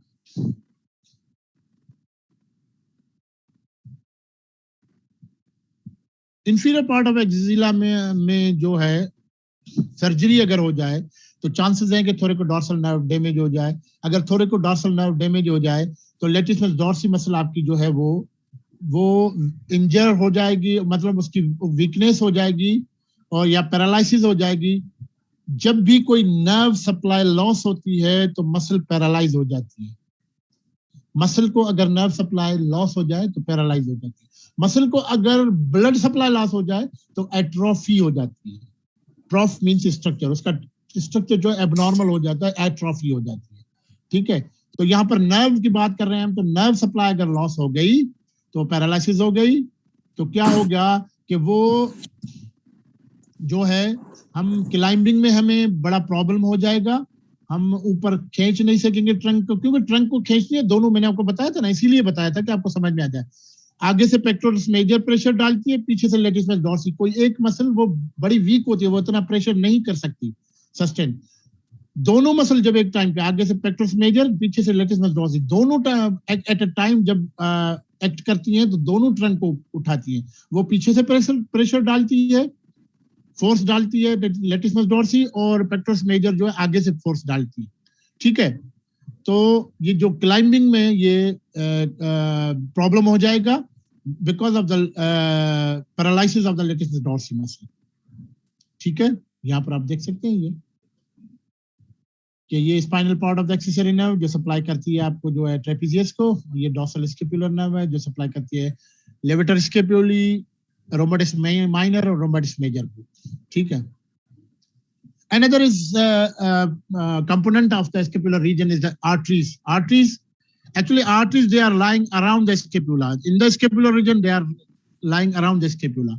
Around the scapula means okay, they are following three borders of the scapula: superior border, medial border और lateral border.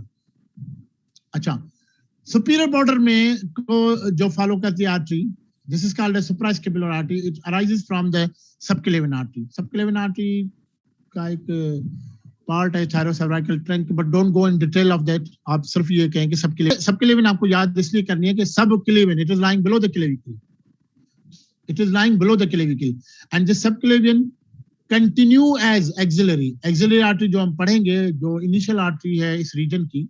Axillary artery किसी की branch नहीं है, it is a continuation of the subclavian artery. ठीक है, तो suprascapular artery arises from the subclavian artery and goes downwards in the scapular region, passes through the suprascapular, not through, but over the suprascapular ligament, उसके superficial ये pass होती है, come to lie in the supraspinous fossa, इस supraspinous fossa में पहले आती है, फिर ये जाती है lateral की तरफ and it passes through the infrascapular notch या spinoglinear notch, उसके pass होके it comes to lie in the infraspinous fossa. ठीक है, ये आपकी सुप्रास्कैपुलर आर्टरी जो सुपीरियर बॉर्डर ऑफ स्कैपुला को फॉलो करके फिर ये आती है dorsal aspect of the scapula पे, पहले सुप्रास्पाइनस फोसा, फिर through passage of spinoglenoid notch to the infraspinous fossa. दूसरी आर्टरी जो है which follows the medial border, again it comes from the subclavian artery, which is the parent artery of the axillary artery. Now it comes to lie on the superior angle. It follows the medial border, goes downwards towards the inferior angle. ये इसको follow करती है।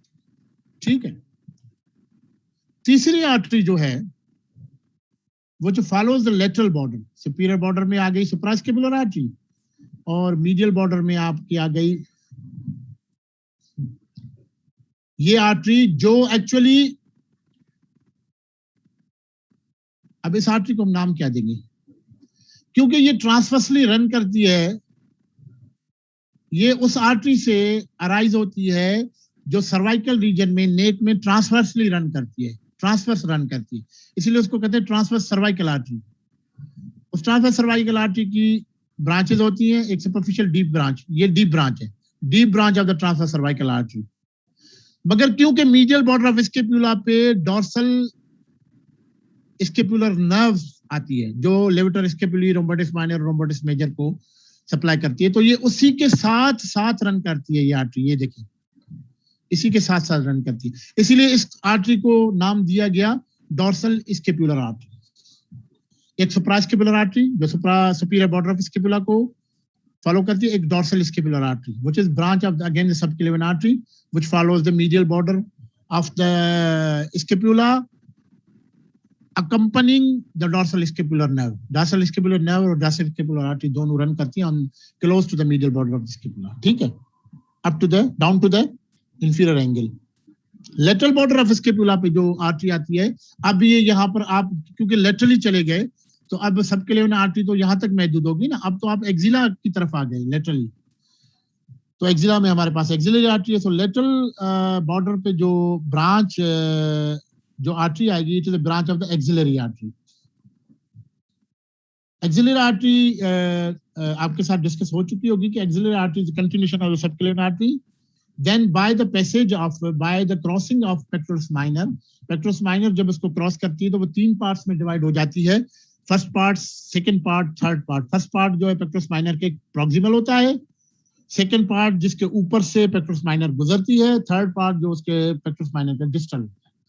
So this artery, which follows the lateral border of the scapula, it arises from the third part of the axillary artery, and it is following the lateral border, but costal aspect, anterior aspect of the lateral border, इस पे lie करती है, anterior aspect पे. तो anterior aspect of the scapula को हमने कहा, जो anterior aspect of the scapula है, वो जो फोसा बनता है, इसको कहा सबस्केपुलर फोसा. इसी वजह से ये आर्टरी क्योंकि एंटीरियरली लाई कर रही है, इसीलिए लेटरल बॉर्डर के एंटीरियरली लाई कर रही है, सबस्केपुलर फोसा के क्लोज है, तो it is called subscapular artery. This is subscapular artery. तो ऊपर से सुप्रास्केपुलर आर्टरी, मीडियल से आपकी डोर्सल स्केपुलर, और ये लेटरल से आपकी सबस्केपुलर. ये तीनों आर्टरीज तीनों बॉर्डर्स को फॉलो करती हैं और ये मुख्तलिफ ब्रांचेस देती हैं. ब्रांचेस देने का मकसद क्या है? ब्रांचेस देने का मकसद क्या है कि ये अब ये क्या करती हैं कि ये अपनी ब्रांचेस सुप्रास्पाइनस फोसा में भी देती हैं, इंफ्रास्पाइनस फोसा में भी देती हैं. तीनों आप देखें ना, ये सुप्रास्पाइनस फोसा में ये सुप्रास्केपुलर ने ब्रांच दी, डॉर्सल स्केपुलर ने दी, सबस्केपुलर यहां से ब्रांचेस की पास हो गई, यहां पे आ गई, एनास्टोमोसिस बन गया, आपस में इनका जोड़ बन गया, ये आपस में मिलकर एनास्टोमोसिस. एनास्टोमोसिस क्या है? Anastomosis is actually the collection of the different structures. चाहे नर्व्स हो उसके भी एनास्टोमोसिस हो जाती है, आर्टरीज हो उसके, नर्व की एनास्टोमोसिस को हम प्लेक्सस कहते हैं, ये आर्टरीज को हम एनास्टोमोसिस कहते हैं. This is anastomosis. फिर ये सुप्रास्केपुलर आर्टरी स्पाइनोग्लिनोइड नाच के थ्रू इंफ्रास्पाइनस फोसा में आ गई, तो यहाँ पर सबस्केपुलर ने ब्रांच दी, यहाँ पर डॉर्सल स्केपुलर ने ब्रांच दी, यहाँ पर एनास्टोमोसिस बन गया. Anastomosis of the scapula, scapula पे एनास्टोमोसिस 6 जगह पे बनता है. एक सुप्रास्पाइनस फोसा में तीनों ने ब्रांच दी, सुप्रास्केपुलर, डॉर्सल स्केपुलर, सबस्केपुलर, ये नाम याद रखें. फिर ये सुप्रास्केपुलर थ्रू स्पाइनोग्लिनोइड नाच इंफ्रास्पाइनस फोसा में आ गई, यहाँ पर खुद ये सुप्रास्केपुलर, यहाँ से सबस्केपुलर, लेटरल से और मीडियल से डॉर्सल स्केपुलर, इन्होंने ब्रांचेस दी. यहाँ पर इंफ्रास्पाइनस फोसा में एनास्टोमोसिस बना, ये दूसरा एनास्टोमोसिस. तीसरा एनास्टोमोसिस इंफीरियर एंगल पे, ये सुप्रास्केपुलर आ गई, सबस्केपुलर ने ब्रांच दी और डॉर्सल स्केपुलर ने ब्रांच दी. इंटरकॉस्टल जो लोअर हैं 7th या 8th जो है वो भी अपनी कंट्रीब्यूशन देगी और वो यहाँ पर एनास्टोमोसिस बनाएंगी. This is third anastomosis. ठीक है. चौथा एनास्टोमोसिस, ये आगे की तरफ भी ब्रांचेस देगी. ये सुप्रास्केपुलर, जब ये सुप्रास्केपुलर नाच से क्रॉस होती है ना, इससे पहले ये एंटीरियरली भी ब्रांच देती है, एंटीरियरली भी ब्रांच देती है ये. ठीक है. तो वो सबस्केपुलर फोसा में आ जाएगी और ये दोनों भी ब्रांचेस देंगी सबस्केपुलर फोसा में. सबस्केपुलर फोसा में एनास्टोमोसिस बन गया. ये चौथा एनास्टोमोसिस. पांचवा, सबस्केपुलर फोसा में नीचे की इंफीरियर एंगल के एंटीरियर एस्पेक्ट पे, वहां पर भी ये तीनों ब्रांचेस देंगी और ये एनास्टोमोसिस बन गया. ये पांचवा. छठा, एक्रोमेन प्रोसेस पे आप देखेंगे सुप्रास्केपुलर और ये सबस्केपुलर यहाँ से, मगर सबस्केपुलर एक्चुअली नहीं देते, ये एक्सिलरी आर्टरी देती है. डॉर्सल स्केपुलर इसमें कंट्रीब्यूट नहीं करती, सुप्रास्केपुलर कंट्रीब्यूट करती है. और काइंडली माइक ऑफ कर दे प्लीज.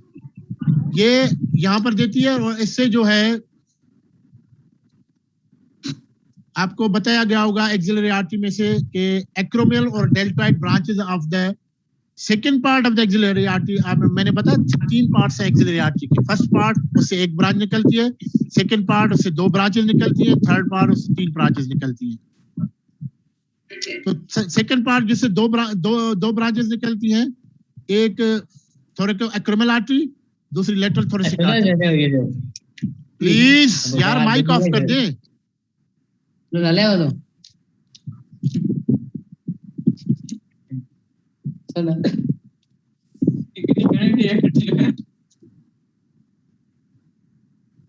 सेकेंड पार्ट से जो थोरेको एक्रोमियल आर्टरी निकलती है उसकी 2 ब्रांचेस, एक्रोमियल ब्रांच और डेल्टॉइड ब्रांच, ये दोनों पार्टिसिपेट करती है एक्रोमेन प्रोसेस पे. बेटा काइंडली माइक ऑफ कर दे, आप नहीं सुन रहे क्या? ओके. तो ये एक्रोमेन प्रोसेस पे एनास्टोमोसिस बन गया. इतनी मैं रिक्वेस्ट कर रहा हूं तब भी आप लोग नहीं सुन रहे. ठीक है. ये एनास्टोमोसिस का मतलब क्या है? बस अब मैं खत्म करने जा रहा हूं लेक्चर को. एनास्टोमोसिस का मकसद क्या है? मकसद ये है कि आपकी सबक्लेवियन आर्टरी और आपकी एक्सिलरी आर्टरी की आखिरी पार्ट, इन दोनों के बीच में एक बाईपास चैनल बन गया कि कभी अगर कहीं पर डैमेज हो गया एक्सिलरी आर्टरी को, तो आप इसको यहाँ पर बंद कर दें, टाई कर दें, आपका ब्लड यहाँ से नहीं जाएगा, आपका ये जो बाईपास चैनल एनास्टोमोसिस ये ओपन हो जाएगा, यहाँ से सबक्लेवियन आर्टरी से इस एनास्टोमोसिस के through third part of axillary artery के से आर्म में चला जाएगा और आर्म को सप्लाई रुकेगी नहीं। ये बाईपास चैनल, जहां पर भी एनास्टोमोसिस बनता है, एक्चुअली ये एनास्टोमोसिस बाईपास चैनल बनता है जो ये सप्लाई करती है। ठीक है, ये स्पेसिस हम इंशाल्लाह नेक्स्ट क्लास में डिस्कस करेंगे। बाकी ये दो ट्रायंगल्स बनते हैं यहाँ पर, ट्रायंगल ऑफ ऑस्कल्टेशन और ट्रायंगल, आप देखें यहाँ पर ये जो है नीचे ये ट्रायंगल बनता है, लोअर जो है horizontal fibers of latissimus dorsi, ये देखिए ये 7th इंटरकॉस्टल स्पेस, 6th और 7th रिब के बीच में 6th इंटरकॉस्टल स्पेस पे ये बनता है। ये देखिए horizontal fibers of latissimus dorsi inferiorly, superior-medially fibers of the trapezius और medial border of the scapula, यहाँ पर lateral border of the trapezius और superior-medially lateral fibers of the trapezius, superior-laterally medial border of the scapula यहाँ पर। ठीक है, ये triangle यहाँ पर बनता है। ट्रायंगल का जो लोअर बॉर्डर है, it is found by the superior fibers of the latissimus dorsi. उसका जो medial border, it is found by the lateral fibers of the trapezius. उसका जो lateral border is found by the medial border of the scapula. Triangle, this is called a triangle of auscultation, क्योंकि यहाँ पर जब stethoscope रखते हैं, जो auscultate करते हैं हम साउंड्स जो रेस्पिरेशन के, तो हमें लगता है कि बिल्कुल stethoscope is close to the lungs. अब इंटरकॉस्टल स्पेसेस है और लंग्स हैं, तो इसीलिए यहाँ पर साउंड्स जो है वो क्लियर सुनाई देते हैं। इसीलिए जो है lower lobe of the lungs यहाँ पर प्रोमिनेंट होता है और यहाँ पर क्लियरली साउंड आपको जो है, और वो बेस होता है, नीचे साउंड ज्यादा मिलते हैं, तो आपको लंग साउंड जो है रेस्पिरेटरी साउंड्स यहाँ पर क्लियर मिलते हैं। इसीलिए ऑस्कल्टेशन यहाँ करते हैं, इसीलिए इसको कहते हैं ट्रायंगल ऑफ ऑस्कल्टेशन। ठीक है, ये है ट्रायंगल ऑफ ऑस्कल्टेशन। और ये लंबर ट्रायंगल, इसको अभी मैं डिस्कस नहीं कर रहा, it is clinically important for herniation, मगर आप यू कैन सी क्या, चलो ये ट्रायंगल है, superiorly we have the 12th rib और laterally we have the internal oblique muscle, medially we have the quadratus lumborum muscle, और ये ट्रायंगल बनता है ट्रायंगल ऑफ ऑस्कल्टेशन और lumbar triangle. Lumbar triangle important है, लंबर पैटिट्स ट्रायंगल, यहाँ पर lumbar hernia common होती है। हर्निया क्या है इसको हम बाद में डिस्कस करेंगे इंशाल्लाह। So we have insufficient time, और थोड़ी सी मूवमेंट्स आज स्कैपुला की रह गई हैं, तो मैं आपको ये बता दूं स्कैपुला की मूवमेंट्स क्या है। स्कैपुला अगर पोस्टीरियरली, ये देखिए प्रोट्रैक्शन ऑफ स्कैपुला, स्कैपुला आगे की तरफ मूव हो जाए, कौन कराता है? एक आपकी जो है सेरेटस एंटीरियर है, दूसरी पेक्टोरस माइनर है। ये वो दो मसल्स है जो स्कैपुला को एक्सियल स्केलेटन के साथ एंटीरियरली अटैच करती हैं। Protraction, anterior movement of the scapula caused by serratus anterior pectoralis minor. Retraction, तो रिट्रैक्शन में मैंने आपको बताया था ट्रेपेजियस के हॉरिजॉन्टल फाइबर्स, जो भी हॉरिजॉन्टल मसल्स है, और रोम्बोइडिस माइनर, रोम्बोइडिस मेजर, ये आपको कराती हैं retraction of scapula. Elevation of the scapula मैंने आपको बताया था, लेवेटर स्कैपुली है और अपर फाइबर्स ऑफ ट्रेपेजियस है, वो एलिवेशन कराती है। और depression of the scapula pectoralis minor भी कराता है, थोड़ा सा पार्ट है। Weight of limb, actually weight of limb आप उठाते हैं, लेटिसमस डॉर्सी भी क्योंकि नीचे से आती है, वो कॉन्ट्रैक्ट करे तो स्कैपुला को थोड़ा सा नीचे लेके आएगी। इवन लोअर फाइबर्स, तो ये कलेक्टिवली, अकेले अकेले नहीं, lower fibers of trapezius, latissimus dorsi, pectoralis minor, weight of the limb, ये सारी चीजें एक साथ collectively they cause depression of the scapula. Medial rotation of the scapula, rhomboides minor, rhomboides major, levator scapulae, especially rhomboides major, क्योंकि lower part को medial border को ऊपर लेके आएगी, तो ये medial rotation of the scapula जो आपकी डिप्रेस हो जाएगा शोल्डर, और lateral rotation of the scapula जो आप एलिवेट लेटरल बॉर्डर जो आपको ओवरहेड एब्डक्शन हो जाएगी।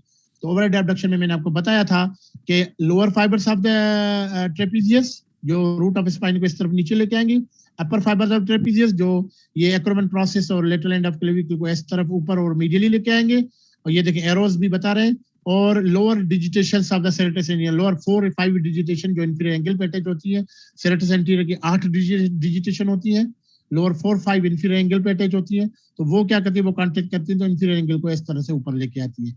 अपर फाइबर्स ये ट्रेपेजियस के, लोअर फाइबर्स इस तरह से, और ये lower 5 digitation. ये तो lateral rotation of the scapula which occurs in overhead abduction. So these are the movements which are carried out by this. And another very important clinical that winging of the scapula. Scapula का जो medial border है वो prominent. अगर आप जोर देंगे उस बंदे को कहेंगे कुब निकलना, जिसको हम उर्दू में बोलते हैं, तो ये भी पीछे निकल आएगा।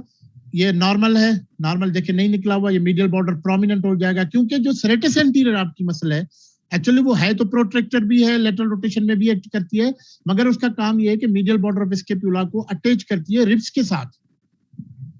रिब्स के साथ close contact is formed by the serratus anterior. अगर सेरेटस एंटीरियर पैरालाइज हो गई, which is supplied by the long thoracic nerve, which is again coming from the brachial plexus.